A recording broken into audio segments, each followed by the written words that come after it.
The moment I opened my eyes, the hero of the novel was already pretending to collapse in front of everyone. His hand clutched his chest, his face turned pale, his body tilted perfectly into the arms of the prettiest girl in the banquet hall. And lucky me, I was standing 3 steps away, holding the wine glass everyone thought had poisoned him. I stared at the glass in my hand and felt my soul almost leave my body for the second time that day. Out of all the characters I could have become, I had transmigrated into Leo Mondor, the famous Canon Fodder rich boy from the novel The Hero's Perfect Empire. Leo Mondor was rich, arrogant, jealous, and unbelievably stupid. In the original story, he bullied the male lead, chased the female lead, offended the villainess, embarrassed his family, and eventually died alone in a warehouse fire after being abandoned by everyone. In other words, he was not a character. He was a walking warning sign. And now I was him. Even better, I had arrived during the Blackwell charity banquet, the first major scene where the male lead, Lucas Cole, began stepping on powerful people to climb toward the top. In the original plot, Lucas used a fake poisoning incident to frame the villainess, Amelia Blackwell. After everyone suspected her, he would act kind and forgiving in public, making himself look like a gentle angel while quietly pushing Amelia's reputation into the mud. Leo Mondor, being the original professional idiot, was supposed to jump out and accuse Amelia right away. Then Amelia would slap him. The Mondor family would lose face. Lucas would gain sympathy, and the story would continue rolling forward. Unfortunately for the plot,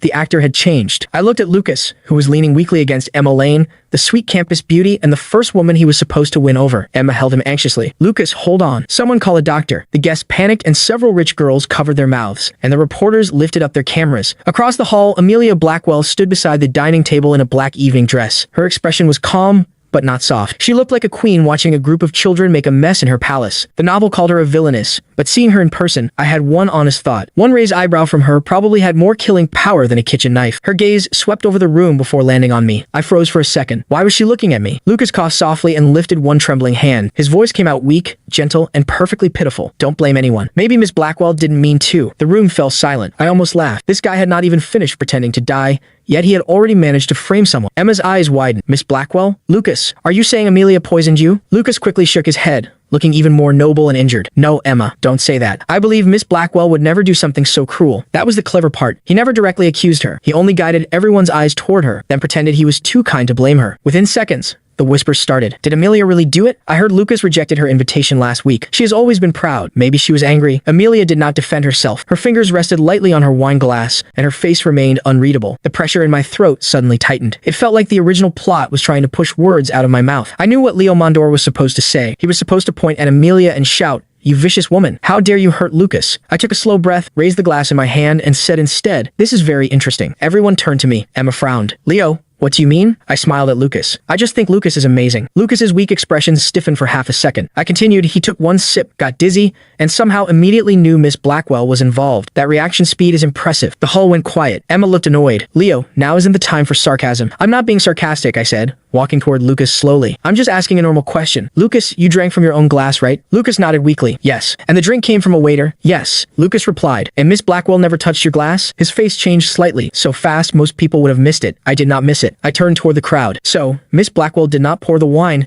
did not hold the glass, did not hand it to him, and did not stand near him. But somehow he calls her name before the doctor?" I clicked my tongue. "That's not poisoning. That's teleportation." A few people almost laughed, then quickly held it in. Emma bit her lip. "Leo, Lucas is sick. How can you joke right now?" I looked at her and almost felt sorry for her. In the original novel, Emma Lane was sweet, kind, and rich. Her family owned half the private hospitals in the city, and Lucas used her connections to fake medical reports and clean up his scandals. Later, when her family got into trouble, he left her behind and moved on to a stronger woman. She thought he was sunlight. He was actually a bug lamp with good hair. From the corner of my eye, I noticed Amelia looking at me again. Her face was still cold, but something in her eyes had changed. I suddenly remembered a hidden detail from the novel. Amelia Blackwell had a strange ability. After a fate shift, she could hear one person's inner thoughts if she made eye contact with them. At the time, I thought it was a useless bonus detail. The original Leo died too early, so the author barely used it. But now, Amelia was staring directly at me. My heart gave a hard thump. No way. I looked at her and thought, if you can hear me, blink twice. Amelia blinked once. Then she blinked again. My smile vanished into thin air. Oh, I was cooked.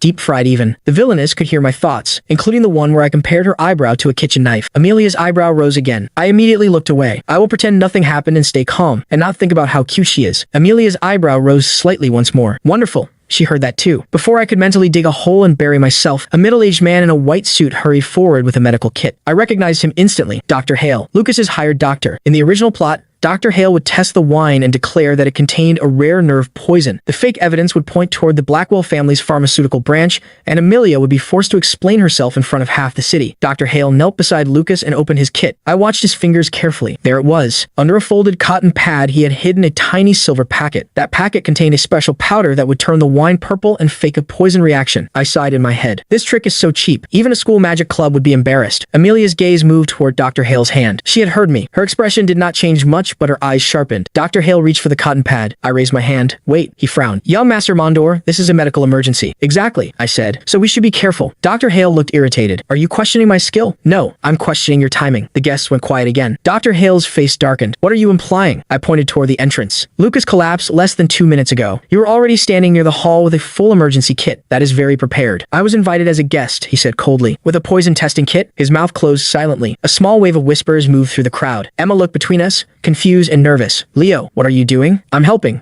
I said. If Lucas was truly poisoned, we should call the hospital, seal the scene, leave every glass untouched, and check the cameras. That is the cleanest way to protect him. Lucas's weak face became even paler. This time, it was not acting. He forced himself to speak. Leo, there's no need to make such a big scene. I don't want Miss Blackwell's reputation to suffer because of a misunderstanding. I had to admit, Lucas was good. Every sentence sounded kind, but every word was a hook. If Amelia investigated, she would look guilty. If she refused to investigate, she would also look guilty. If Lucas forgave her, he would look pure and noble. No wonder half the novel's cast lost their brains around him. Amelia lifted her hand. The Blackwell bodyguards moved instantly. The exits closed, the waiters were stopped, and the reporters were blocked from rushing forward. Her voice was calm. Since young Master Mondor wants the truth, we will check. The way she said my name made my back feel cold. She was not angry. That made it worse. Dr. Hale tried to step away, but one of the bodyguards blocked him. Amelia looked at the kit. Doctor, place everything on the table. Dr. Hale forced a stiff laugh. Miss Blackwell, this is unnecessary. Amelia did not raise her voice. Now, one word was enough. Dr. Hale swallowed and placed the kit down. A bodyguard opened it carefully. Inside were needles, cotton, bandages, small bottles, and the silver packet hidden under the folded cotton pad. The bodyguard picked it up. Dr. Hale's face went white. Emma whispered, "What is that?" I looked at Dr. Hale. "Since it is from your kit, you should know." Dr. Hale quickly said, "That is normal testing powder." "Great," I said. "Then test it." His face froze. Amelia's people brought over a clean glass of water. The bodyguard poured a little powder into it. The water turned purple. The banquet hall erupted. That's the poison reaction. So the powder creates the result? Was he going to fake the test? Dr. Hale staggered back while Lucas's expression finally cracked. Emma released Lucas's arm and stared at him. "Lucas, did you know about this?" Lucas immediately grabbed her wrist. "Emma, no, I don't know anything. I'm also a victim." Of course he was. When exposed, act even weaker. I clapped once. Everyone looked at me. "Lucas, your recovery is impressive. 2 minutes ago, you could barely breathe. Now you can defend yourself clearly. Medical science is amazing." Several guests laughed. Lucas's gentle mask tightened at the edges. Amelia walked toward him. Her heels tapped softly against the marble floor, and each step made the room quieter. She stopped in front of him. "Mr. Cole, you accused me." Lucas shook his head quickly. "No, Miss Blackwell. I never accused you. I only said there might be a misunderstanding." Amelia gave a faint smile, but there was no warmth in it. "Then we will remove the misunderstanding." She turned to the nearest waiter. "Bring the surveillance footage." The waiter hesitated. It was only for a second, but everyone saw it. Amelia's gaze sharpened. "Speak." The waiter lowered his head. "Miss Blackwell, the cameras near the wine table had a short malfunction." There it was. The backup plan. In the original story, the cameras failed too. Every time a villain needed to frame someone, the cameras suddenly became decorative wall ornaments. Lucas spoke gently. "Miss Blackwell, maybe we should stop here. No one was badly hurt. I don't want this banquet to become ugly." The old trick again. Pretend to forgive everyone so suspicion remains but proof disappears. I raised my hand. "Actually, we don't need that camera." Lucas slowly looked at me. This time, there was no warmth in his eyes. I smiled. "Lucas, may I see your left cuff?" Emma looked down at his sleeve. Lucas pulled his hand back slightly. "What are you talking about?" "The left cuff," I said. "The one you used to hold your glass before you collapsed." Dr. Hale shouted, "This is nonsense." Amelia's bodyguard stepped forward and grabbed Lucas's wrist. Lucas tried to resist, but since he was supposed to be weak from poison, he could not fight too hard without ruining his own performance. The bodyguard lifted his sleeve. A faint purple stain marked the inside of his cuff, the same purple as the fake test powder. For a few seconds, nobody spoke. Then the whispers returned like a storm. He had the powder on him, so he faked it. He was trying to frame Miss Blackwell. Emma stepped away from Lucas, her face pale. "Lucas, tell me the truth." Lucas's eyes reddened instantly. "Emma, someone must have put it there. You know me. I would never do something like this." I looked at him with honest admiration. His ability to cry on command was terrifying. If business failed, he could always become an actor. Amelia's voice cut through the noise. "Mr. Cole, from this moment on, the Blackwell family will file a formal complaint for defamation, fraud, and attempted reputation damage." Lucas's pupils shrank and Dr. Hale nearly collapsed into a chair. The waiter trembled so badly, he looked like he might confess just to stay alive. The reporters were blocked by bodyguards, but their eyes were shining. A fake poisoning at a Blackwell banquet was already big news. A fake poisoning staged by the city's beloved scholarship student was even better. I finally allowed myself to breathe. The first plot point had been broken. Amelia was not framed. Lucas did not not gain sympathy. Emma was shaken. Dr. Hale was exposed. And most importantly, I had not followed the original Leo Mondor's stupid path. For a first day inside a death novel, I had done pretty well. Then Amelia turned and looked directly at me. My relief vanished. The villainess knew I knew too much. She walked toward me slowly, her expression unreadable. I tried to keep my face calm, but my thoughts were already running wild. Do not think about the plot. Do not think about her future. Do not think about how her uncle betrays her, how Blackwell Group falls,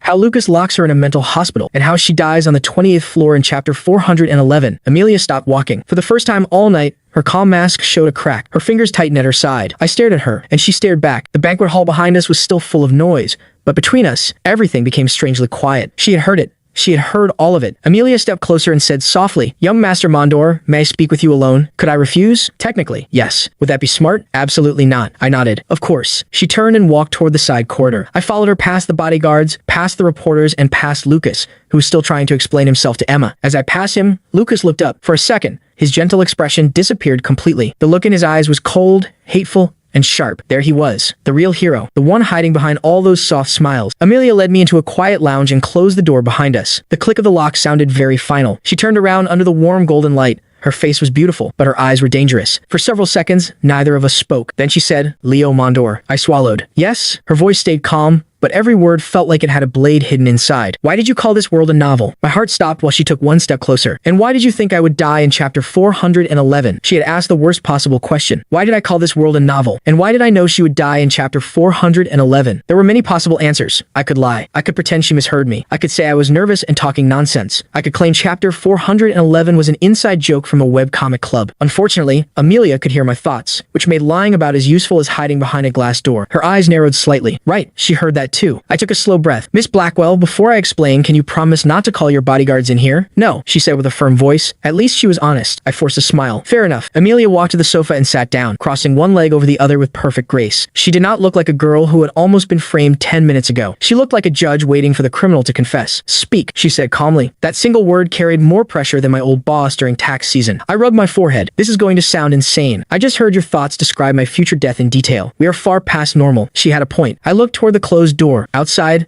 the banquet was still chaotic. Lucas was probably still pretending to be misunderstood. Emma was probably crying. Dr. Hale was probably sweating through his expensive suit. Meanwhile, I was trapped in a lounge with a villainess who could hear my brain leaking state secrets. What a healthy social life. I sat across from her and lowered my voice. "This world is very similar to a book I read before I woke up here. In that book, Lucas Cole is the male lead. Everyone loves him. Every woman with power eventually helps him. Every enemy who stands against him gets ruined." Amelia's fingers rested lightly on the armrest, and I am one of those enemies. In the story, yes. Her expression did not change, but I could feel the air sharpen. I quickly added, "But the story is biased. It calls you evil because you refuse to be used by him. It makes him look kind even when he destroys people." For the first time, something in her gaze softened by a tiny amount. "Continue," she said. I nodded. "Tonight was supposed to be the first step. Lucas frames you with the fake poison, then forgives you in public. The guests think he is generous. You look cruel and suspicious. Later, when your family's pharmaceutical branch has issues, people connect it to tonight and start doubting Blackwell Group." Amelia's face grew colder. "Our pharmaceutical branch is preparing to list overseas next month." "I know," I said. Her eyes lifted. I immediately regretted speaking so quickly. She leaned forward. "How much do you know?" "Let's just say too much." Her gaze became dangerous. I coughed. "A useful amount. Leo Mondor." The way she said my name made me sit up straighter. "Almost everything until the middle of the plot. I know Lucas's schemes, his future allies, the women he plans to use, and the families he will swallow one by one." Amelia said nothing for a long moment. Then she asked,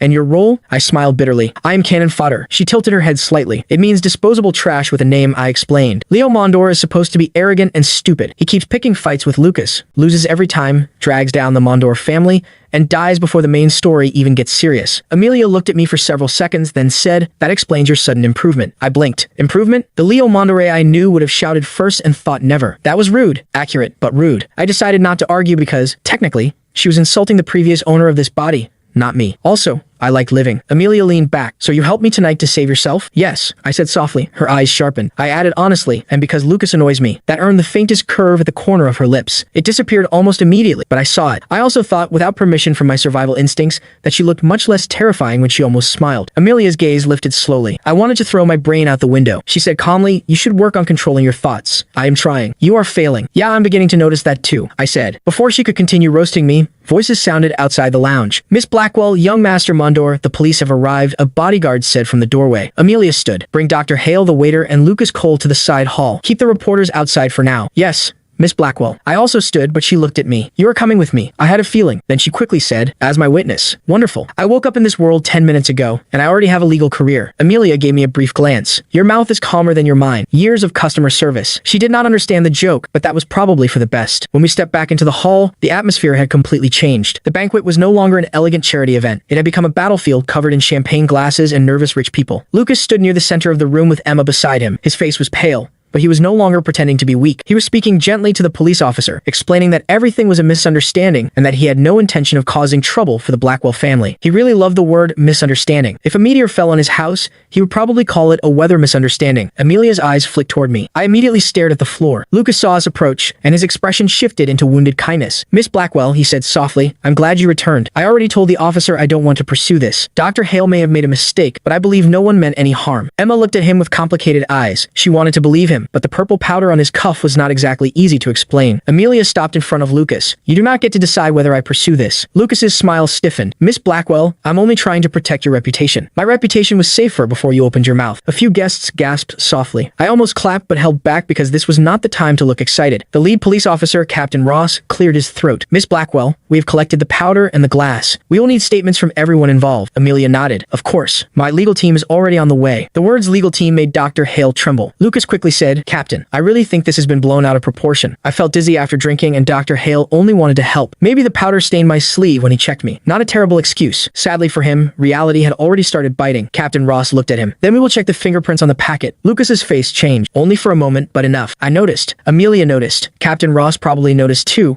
which meant he was not completely useless. Good for him. Emma noticed as well. Her lips parted slightly. Lucas, why do you look scared? Lucas turned to her at once. Emma, I'm not scared. I'm worried this will hurt innocent people. I could not help myself. You are very considerate for someone whose fingerprints may or may not be on fake poison powder. Lucas looked at me with pain in his eyes. Leo, why are you targeting me? We may have had disagreements before, but I never thought you hated me this much. The crowd stirred. There it was again, the victim card. He was trying to drag me into an old personal conflict. If people thought I hated him, then my words would look like jealousy instead of logic. In the original novel, this always worked because Leo Mondor really was jealous and loud. But I was not the original Leo. I smiled. Lucas, you misunderstand me. I don't hate you. His eyes softened, as if he thought I was backing down. I continued, you're just not important enough for that. The room went silent. Someone coughed to hide a laugh. Lucas's face stiffened a little bit. I stepped beside Amelia and looked at the captain. Officer, I suggest checking 3 things. The powder packet, Dr. Hale's phone records, and the payment history of the waiter who claimed the cameras malfunctioned. The waiter's face turned gray. Dr. Hale shouted, this is slander. I looked at him. Then you should be excited to prove me wrong. He immediately stopped shouting. Funny how that worked. Captain Ross nodded to his people. 2 officers moved toward Dr. Hale and the waiter. Lucas's hands slowly clenched at his side. For the first time, I saw true hatred in his eyes. It was not the clean anger of an innocent man. It was the dirty rage of someone watching his perfect trap collapse because one random idiot refused to follow the script. That random idiot was me. I felt strangely proud. Emma suddenly stepped forward. Her eyes were red, but her voice was steady. Captain,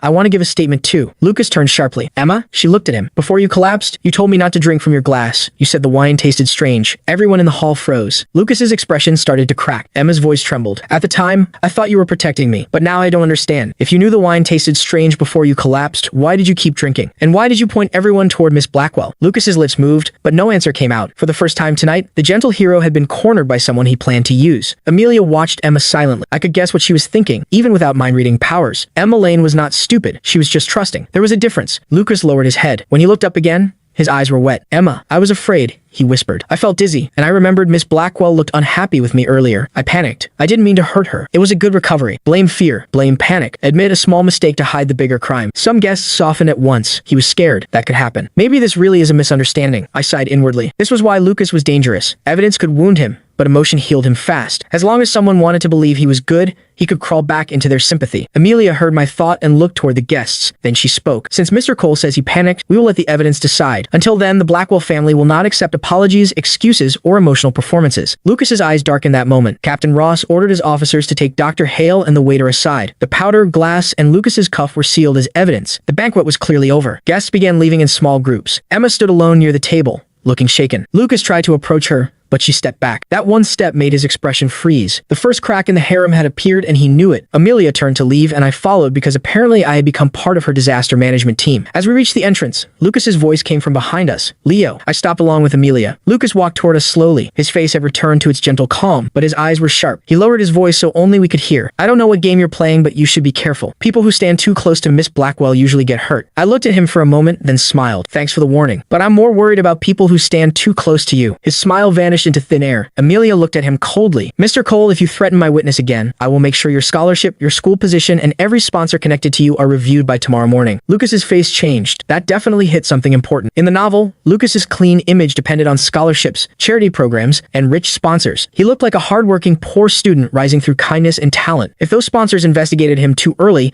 his mask would start peeling before he had enough power to protect himself. Amelia's eyes moved toward me. Yes, I know. I leaked another thought. She turned back to Lucas. Actually, thank you for reminding me. Lucas froze in that moment. Amelia looked at her assistant. Send a notice tonight. Blackwell Group will review every scholarship and charity project connected to Lucas Cole. The assistant nodded at once. Yes, miss. Lucas's gentle expression finally broke. Miss Blackwell, isn't that too much? Amelia's gaze was calm. You should be happy. Innocent people love investigations. I almost lost control of my expression. She used my line. The villainess was learning sarcasm. This world was becoming dangerous in a whole new way. We walked out of the banquet hall together. Outside, black luxury cars lined the driveway, and camera flashes burst behind the security line. Amelia's driver opened the car door. I naturally prepared to say goodbye and run for my life, but Amelia stopped beside the car and looked at me. Get in, she said calmly. I blinked. Me? Do you see another Leo Mondor? No, but my family's car is probably nearby. Your family's driver left 20 minutes ago. I stared at her. Why? Your cousin told him you were staying to apologize to Lucas. My face slowly darkened. Ah, Leo Mondor's cousin, Victor Mondor. In the original story,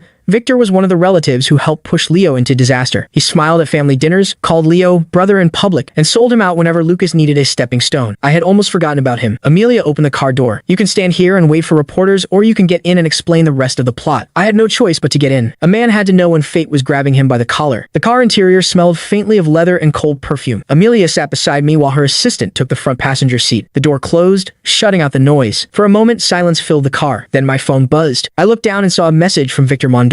Leo, what the heck did you do tonight? Uncle is furious. Come home immediately and apologize to Lucas before this becomes bigger. I stared at the message and laughed softly. Amelia glanced at me. Problem? My family wants me to apologize to the guy who staged his own poisoning. Amelia replied, will you? No, I said. Another message came in. This one was from my father, Richard Mondor. You embarrassed the Mondor family tonight. Return home now. I leaned back against the seat. In the original story, Leo's family never truly listened to him. They were not as evil as Lucas, but they were proud, impatient, and easily manipulated. Whenever Leo caused trouble, they assumed he was wrong before asking a single question. That habit helped destroy him later. Amelia heard the thought and looked out the window. Family can be more dangerous than enemies. There was something in her voice, not sadness, but experience. I remembered what happened to her later. Her uncle, Marcus Blackwell, would betray her, leak company secrets, and help Lucas take control of Blackwell Group. Her parents would be overseas and unreachable during the crisis. By the time they returned, Amelia would already be painted as unstable and cruel. Amelia's fingers tightened around her phone. I winced. Oh, sorry. She did not look at me. Do not apologize for information. The car moved through the city lights. After a while, she said, tell me the next event. The next major plot point happens at school tomorrow. Amelia turned toward me. Lucas will act humble and hurt. Rumors will spread that you use your family's power to bully him even after he forgave you. Emma will be pressured by her friends to support him. Then he will save a girl named Celeste from a staged harassment scene near the East Library. Amelia's expression sharpened. Celeste Armstrong? Yes, daughter of the Armstrong family. Her father controls the biggest entertainment platform in the country. Lucas needs her to enter the media industry. Amelia's eyes grew colder. And the harassment is fake? Completely staged. The two guys are paid actors. Lucas saves her. She becomes grateful, and later she helps bury every bad story about him. Amelia was silent for a few seconds. Then she smiled faintly. This smile was different from before. It was colder, sharper, and honestly not great for anyone named Lucas. Then tomorrow, she said, we save Celeste first. I looked at her. The villainess had adapted way too fast. Instead of panicking about her future death, she was already planning to steal the hero's next plot reward. My phone buzzed again. This time,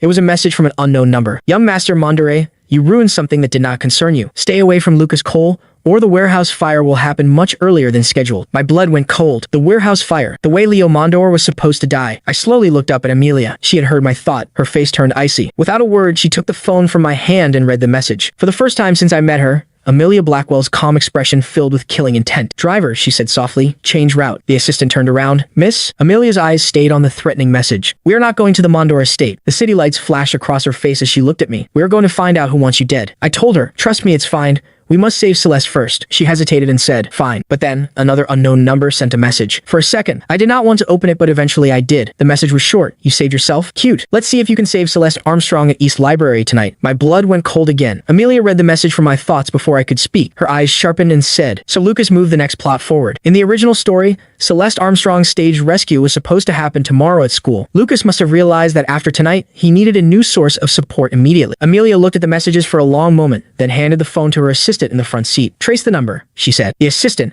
a sharp-looking woman named Elise, nodded once. Already started, miss. I looked at her. You can do that while sitting in a car? Elise glanced back at me politely. The Blackwell family does not pay me to stare out windows. I shut my mouth and thought, that's fair. Amelia leaned back against the seat, her expression calm again, but the air around her had changed. Amelia then changed our destination to the East Library. The car entered the university through a side gate. The campus was quiet at night, with street lamps glowing over clean paths and sleeping buildings. We got out near the East Library. The building rose ahead of us, tall and white, with dark windows reflecting the moon. Behind it was a garden path lined with trees. A girl's frightened voice suddenly rang through the night. Let go of me. We ran. Amelia moved faster than I expected and heeled, which was honestly unfair. Even her emergency sprint looked elegant. We reached the garden path and saw Celeste Armstrong backed against a stone wall, clutching her bag to her chest. Two men in black hoodies blocked her way, and deeper in the shadows, half hidden behind a tree, stood Lucas Cole. He was waiting for the perfect moment to rush out, waiting to become her hero. Celeste was trembling, completely unaware that her savior and her attackers were part of the same play. I took one step forward, but Amelia caught my wrist. Her fingers were cold. Wait, she whispered. I looked at her in shock. She stared at Lucas's shadow, then at Celeste. Her voice was soft, but her eyes were terrifyingly clear. If we simply stop this, Lucas will pretend he was also trying to help. My mind caught up with hers, and a slow smile spread across my face. Amelia Blackwell was not planning to save Celeste from the scene. She was planning to show Celeste the script, and this time the hero had no idea the audience had arrived early. One of the two men grabbed Celeste's wrist and lowered his voice. Miss Armstrong, just cooperate with us, and nobody has to get hurt tonight. That line was so fake. My soul nearly left my body again. Amelia whispered, if he saves her now, she will believe him forever. I whispered back, if we expose him badly enough, she will never believe him again. Amelia glanced at me, and the faintest hint of approval crossed her face. Good. You are learning how to think like a villain. Elise appeared from the side path like she had teleported through the bushes. She held up her tablet and whispered, campus security cameras are accessible. The East Garden camera was disabled 7 minutes ago. I sighed quietly. Why does every scheme in this city begin with someone disabling a camera? Amelia's lips curved slightly. Because foolish people think darkness belongs only to them. Elise tapped the tablet. I can route footage from the library entrance camera. It catches part of the garden path and Lucas's hiding spot, but not Celeste's corner. Amelia nodded. Send it to Celeste Armstrong's phone. Elise paused for half a second. Directly? Directly, Amelia said. She needs to see the stage before the actor enters. I looked at Amelia and felt genuine animation rise in my chest. She did not just want to stop Lucas.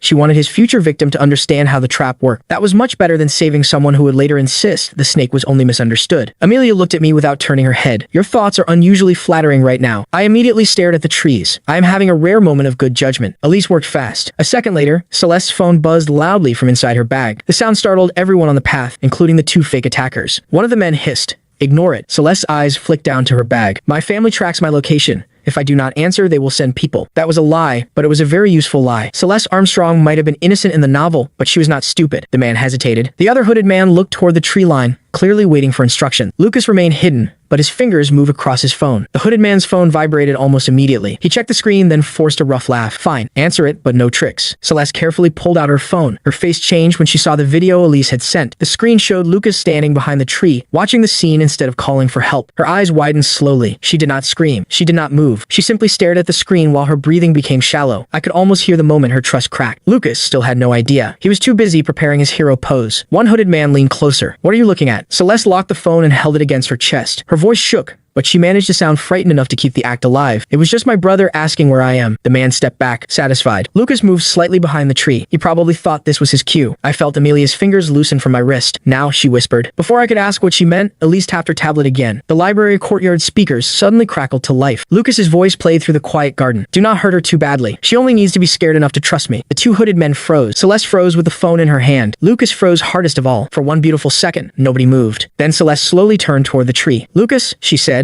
her voice so soft it was almost painful. Lucas stepped out from behind the tree with a face that looked like his soul had been slapped. His eyes were wide, his lips were parted, and all that gentle hero confidence had vanished like cheap perfume in the rain. Celeste, he said quickly, listen to me. That was edited. I stepped out from the shadows and smiled at him. You really love that excuse. Earlier it was planted evidence. Now it is edited audio. At this rate, by tomorrow you will blame the moon. Lucas's face darkened the moment he saw me. Leo Mondor. Amelia walked out beside me, calm and elegant, as if we had been invited to a garden tea party instead of a staged kidnapping. The two hooded men immediately lost the little courage they had left. One of them whispered, Blackwell. Amelia looked at them. Neil explained, and you might still leave this campus without broken futures. The taller man dropped to his knees so fast his bones probably filed a complaint. The second man followed half a second later. Lucas clenched his fists. Miss Blackwell, I do not know what Leo told you, but this is a misunderstanding. Amelia tilted her head slightly. Then you will not mind if they explain the misunderstanding. The taller man looked at Lucas with panic in his eyes. Mr. Cole, you said nobody important would come. Lucas's expression twisted. I have never met you before. The man looked so betrayed that I almost laughed. Imagine being hired for a fake crime and still expecting workplace loyalty. Celeste stared at Lucas as if she was seeing a stranger wearing a familiar face. Her voice trembled. You arranged this? Lucas immediately softened his expression. His eyes reddened with impressive speed. Celeste, no. I came because I heard someone might target you. I was trying to protect you from the shadows. That sentence was so shameless, my ears nearly rejected it. I stepped closer and pointed toward the garden speakers. Protect her from the shadows? Brother, you were the shadow. Amelia glanced at me. That was almost clever. Almost is still progress, I muttered. Celeste took a step back from Lucas. If you were protecting me, why did you not call campus security? Lucas looked wounded. I was afraid they would be too late. Then why did you wait?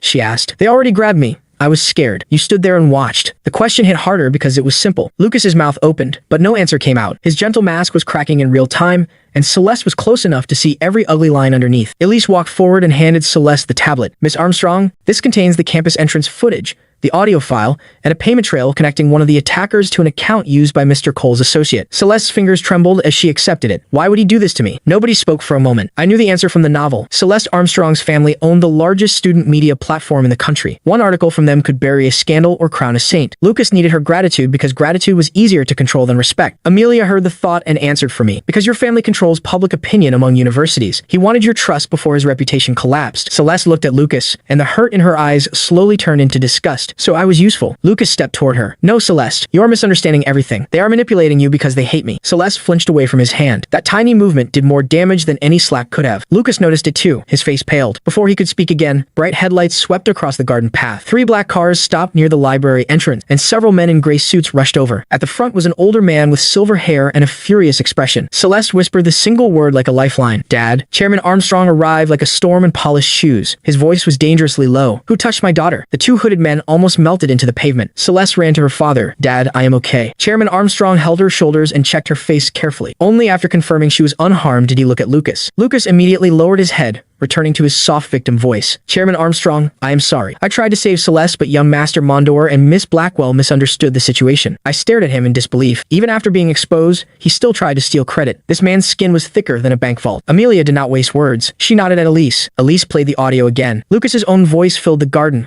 clear enough for Chairman Armstrong's expression to turn from angry to murderous. Do not hurt her too badly. She only needs to be scared enough to trust me. Chairman Armstrong slowly turned toward Lucas. Was that your voice? Lucas's lips trembled. It was fabricated. Chairman Armstrong looked at the kneeling attackers. Who hired you? The shorter man broke instantly. Lucas Cole's people contacted us. We were told to scare Ms. Armstrong, then run when he appeared. We were not supposed to really hurt her. Lucas shouted with panic burning through his voice. You liar. Chairman Armstrong raised one hand, and his bodyguards moved. They seized the attackers before they could crawl away, then blocked Lucas from leaving. Lucas looked around quickly. His eyes landed on me. Leo, why are you doing this? I never wanted to fight you. I walked closer, keeping my voice calm. That is the problem, Lucas. You never call it fighting when you are the one setting the trap. His eyes reddened again. You have everything already. Money, family, status. Why do you keep targeting someone like me? There it was again, his favorite weapon. Turn every accusation into class warfare. Make himself the poor victim and make everyone else look cruel for questioning him. In the original novel, that trick worked almost every time. Tonight, Celeste had already seen the script. She stepped out from behind her father and looked at Lucas with tears in her eyes. You used my kindness because you thought I would pity you. Lucas's face changed. Celeste, I never thought that. Yes, you did, she said. Her voice was still shaking, but it grew stronger with every word. You thought I would protect you because you looked gentle and kind. Lucas fell silent because there was no gentle lie left to use. Chairman Armstrong looked at his daughter with surprise, then with pride. Celeste, what do you want done? That question changed the air. In the original story, Celeste had been rescued by Lucas and spent the next year defending him. Celeste wiped her tears and looked at the tablet in her hands. Send everything to the police. Then release a statement before he can twist the story. Chairman Armstrong nodded once. Done. Lucas's face finally showed real fear. Chairman Armstrong, please think carefully. If this becomes public, the university will be dragged into scandal. Chairman Armstrong's voice turned icy. You staged an attack on my daughter,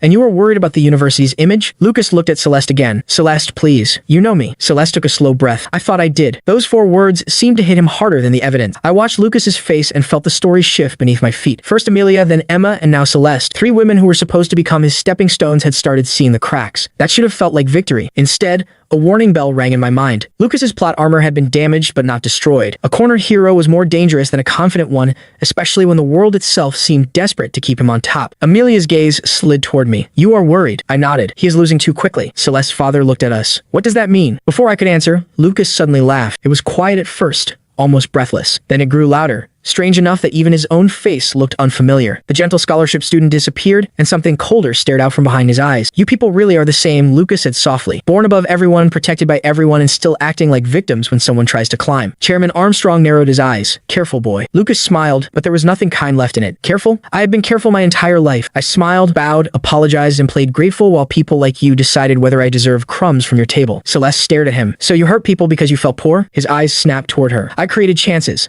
That is what your families do every day. You call it strategy when rich people manipulate others. When I do it, suddenly, it is a crime. I felt my stomach sink. This was not an apology. This was a confession wrapped in resentment. The bodyguards stepped closer, but Lucas lifted his phone. I would not come closer if I were you. Amelia's eyes sharpened. What did you do? Lucas looked at her, then at me, and his smile became uglier. You keep ruining my scenes, Leo. So I prepared one you cannot interrupt. My phone buzzed at the exact same time as Amelia's. Then Celeste's father's phone buzzed. Then every phone around us began buzzing one after another. A breaking news alert flashed across my screen. Mondor heir Leo Mondor accused of staging attacks to frame scholarship student Lucas Cole. Anonymous evidence suggests Blackwell and Armstrong families involved in cover-up. For a moment, the garden went completely silent. Then my phone refreshed with another awful notification. A video began playing automatically. It showed me stepping out of the shadows near Celeste's attack scene. It showed Amelia standing beside me. It showed the attackers kneeling, but the audio had been twisted. In the edited version, it sounded like I was ordering them to blame Lucas. My blood turned cold as the edited video loaded. Lucas had planned a backup frame. If the stage rescue succeeded, he gained Celeste. If it failed, he made it look like I staged the whole thing to destroy him. Chairman Armstrong's face hardened as he watched the video. Celeste shook her head quickly. Dad,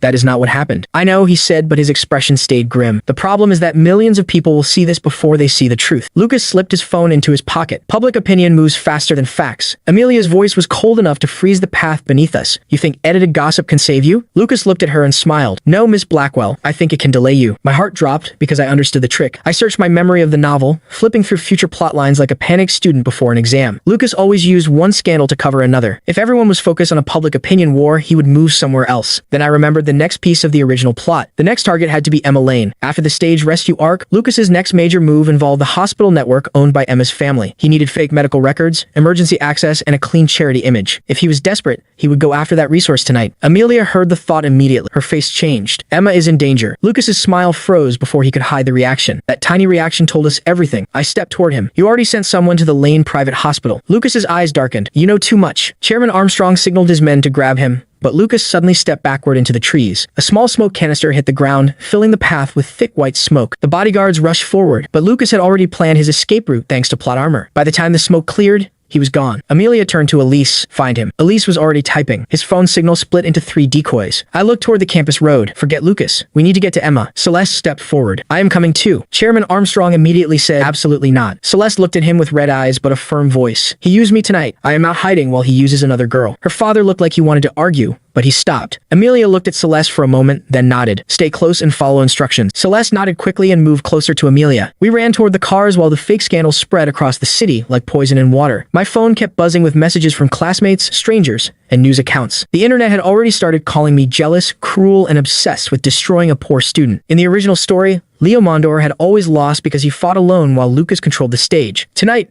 I was not alone. Amelia got into the car beside me, her face calm but her eyes burning. Celeste climbed in after us, still clutching Elise's tablet like a weapon. Chairman Armstrong's cars followed behind. The driver slammed the accelerator, and the university disappeared behind us. Elise turned from the front seat. Emma Lane is currently at Lane Private Hospital. Her father is in surgery after a sudden cardiac incident. My chest tightened. That was not supposed to happen tonight. Amelia looked at me. What does Lucas need there? I stared at the city lights rushing past the window as the next piece of the novel rearranged itself in my mind. He needs Emma desperate enough to trust him again. If her father's surgery goes wrong, Lucas will appear with a miracle doctor who can save him. Celeste's face went pale. But if Lucas arranged the crisis, I finished the thought for her, then the miracle doctor might be the same person who caused it. The car fell silent as everyone understood the implication. Then Amelia reached over and took my phone from my hand. She opened the viral article, watched the edited video once, and closed it without a word. I looked at her. You are very calm for someone being accused of a cover-up. She looked out the window. Public opinion is only dangerous when you let it choose the battlefield. Not going to lie, that sounded cool. But the danger ahead refused to let me relax. My phone buzzed again in Amelia's hand. She looked down, and her expression turned colder. She handed it to me. The new message had no number attached. Choose carefully, Leo. Save Emma's father, or clear your name. You will not have time for both. I stared at the words until they blurred. Lucas had finally stopped pretending to be gentle, and the real game had just begun. Celeste leaned forward from the back seat to the message on my phone. What does that mean? Why would saving Emma's father stop you from clearing your name? Amelia replied to her. Because he plans to make Leo move in a way that looks guilty. That was exactly it. And the worst part was Lucas understood public opinion better than most rich heirs understood their own bank cards. In the original novel, Emma Lane did not fall for Lucas because he was handsome. Emma fell for Lucas because he saved her father during a surgical crisis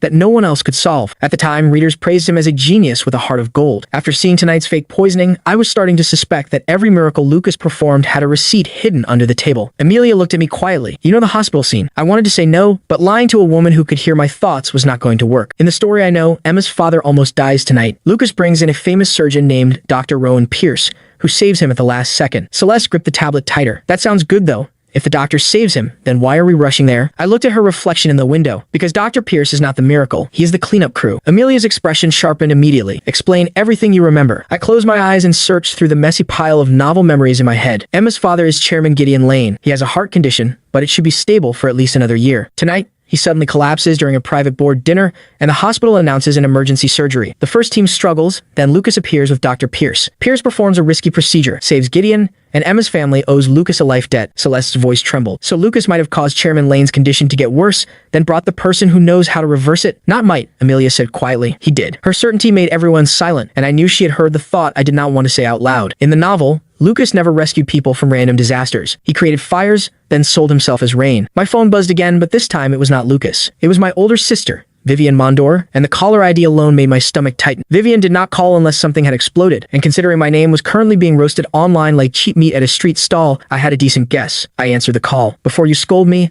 I would like to say that at least nobody died yet. There was a long silence on the other end. Then Vivian's icy voice came through. Yet, that was not my best opening at all. Amelia glanced at me, and I could tell she was trying very hard not to smile. That was unfair. If she kept hearing my panic, the least she could do was not enjoy it. Vivian spoke again. Leo, the internet says you attacked a scholarship student, threatened a doctor, colluded with the Blackwell family, and ran away from reporters. I rubbed my forehead and said, the footage is fake and edited. Vivian's tone changed slightly. You know who edited the video? I know enough to say Lucas Cole is not the victim. He is building a trap at Lane Private Hospital right now. The silence after that was not empty. It was the sound of my sister rapidly reorganizing her entire opinion of me. Finally, Vivian said, you are with Amelia Blackwell, aren't you? I looked at Amelia and she looked back calmly. Yes, I said carefully. She is currently helping me not die. Vivian exhaled slowly. That is the first sensible thing you have done this year. Amelia lowered her gaze, and the corner of her mouth moved by a fraction. She had heard that too. Vivian continued, I will send Caleb to the hospital with legal authorization. Do not touch any medical equipment. Do not assault anyone. Do not give reporters a soundbite that begins with the phrase, listen here, peasants. You have done that before. I coughed awkwardly. That was not me spiritually. Vivian paused. I do not know what that means, and I am choosing to ignore it until the family survives tonight. She ended the call before I could explain, which was probably wise because my explanation would have sounded like a fever dream written by a bored ghost. Elise suddenly lifted her head. We have a problem. Lane Private Hospital just switched its emergency wing security to a private protocol. Visitor access is blocked unless approved by the acting medical director. Amelia said, who is the acting medical director tonight? Elise looked grim. Dr. Rowan Pierce. Celeste whispered, he's already there. The driver turned hard into the hospital district. As our car slowed near the main entrance, my phone buzzed again with another unknown message. You are late, Leo. Emma is already crying. Amelia read it over my shoulder, and her expression became frighteningly calm. He wants you angry. He is succeeding a little, I admitted. Then use that anger carefully, she said. A blade waved around wildly, only cuts the hand holding it. I looked at her for a second. Do you always speak like a final boss giving advice before battle? Amelia stared at me. Do you always think like a clown walking into danger? I wanted to deny it, but I wisely kept my mouth shut. The car stopped outside the emergency wing. Chairman Armstrong's vehicle pulled in behind us, and several Blackwell bodyguards stepped out first. Celeste followed Amelia closely, trying to look brave even though her hands were still shaking. The moment we entered, a wall of security guards blocked the corridor. The lead guard bowed slightly to Amelia, but his body did not move aside. Miss Blackwell, I apologize. Emergency wing access is restricted by order of the acting medical director. Amelia did not even blink. Move. The guard swallowed. I cannot. This man had courage. Very stupid courage, but courage all the same. I stepped beside Amelia and looked at the badge on his chest. Your name is Martin Cole. His face changed. Yes, sir. I smiled. Any relation to Lucas Cole? The guard stiffened. He is my cousin. The bodyguards behind Amelia moved closer. I almost laughed because Lucas's operation had the same problem as every overconfident schemer. He kept using people with names attached to him. At this point, point, you might as well leave business cards at the crime scene. Amelia heard my thought and said calmly,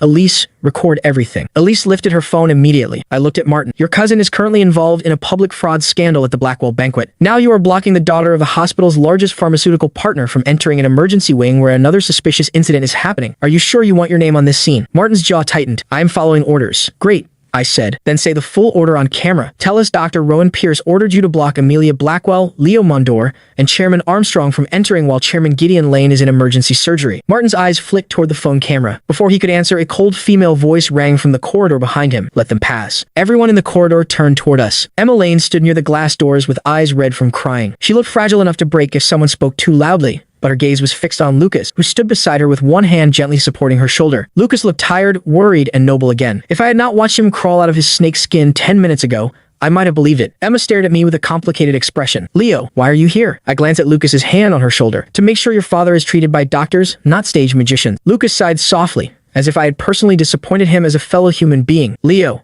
I understand you dislike me, but this is not the time. Chairman Lane is fighting for his life. Emma's eyes filled with pain. Please do not fight here. Amelia stepped forward. Emma, who approved Dr. Rowan Pierce to take over the surgery. Emma looked confused. Dr. Pierce came with Lucas. He said my father's condition is rare, and Dr. Pierce is the only one nearby who can handle it. I closed my eyes briefly. Of course he said that. Amelia looked at Lucas. How did you know Chairman Lane would need Dr. Pierce tonight? Lucas's expression did not change. Dr. Pierce has been advising the Lane family quietly for months. I only contacted him because Emma needed help. Emma nodded quickly. Lucas called him for me. Without him, I do not know what would have happened. I looked at her and softened my voice. Emma, I know you are scared. I know Lucas looks like the person helping you right now, but please ask yourself one thing. How did your father suddenly get worse on the exact same night Lucas needed you to trust him again? Her face turned white in an instant. Lucas's eyes sharpened, but his voice remained wounded. Leo, that is cruel even for you. No, cruel is using a woman's dying father as a stage prop. Emma flinched. Stop saying that. I nodded slowly. Fine. Then prove me wrong. Let Amelia's medical team review the surgical data in real time. Let the hospital board confirm Dr. Pierce's authority. Let us test the medication your father received before he collapsed. Lucas gave a sad smile. You make everything sound like a conspiracy because you cannot accept that someone poor might be better than you. There it was, the holy shield of the male lead. Whenever he was cornered, he dragged class into the room and turned every question into bullying. I felt Amelia's hand brush lightly against my sleeve. It was not comfort exactly, more like a warning to keep my temper behind its fence. Before I could speak, footsteps came from the entrance behind us. My brother Caleb Mondor walked in. Behind him came 2 lawyers, 3 medical consultants, and my sister Vivian, who looked so elegant and furious that several guards automatically stepped aside. Vivian's gaze swept over me first. You are alive. I nodded with a weak smile. Barely, at least emotionally. Caleb smiled. That sounds like growth. Vivian ignored both of us and looked at Emma. Miss Lane, I am Vivian Mondor. Your father signed a standing emergency oversight agreement with Mondor Legal Medical Services last year after his first cardiac incident. Emma looked stunned. My father signed that? Caleb handed her a document. He did. He also wrote a note saying that if anyone ever tried to pressure you during a medical crisis, you should call our family lawyer before signing anything. Emma took the document with trembling hands. Lucas's expression finally darkened in a way he could not fully hide. This is unnecessary. The surgery is already underway. Delaying review could risk Chairman Lane's life. Caleb looked at him pleasantly. Reviewing data does not delay surgery, unless of course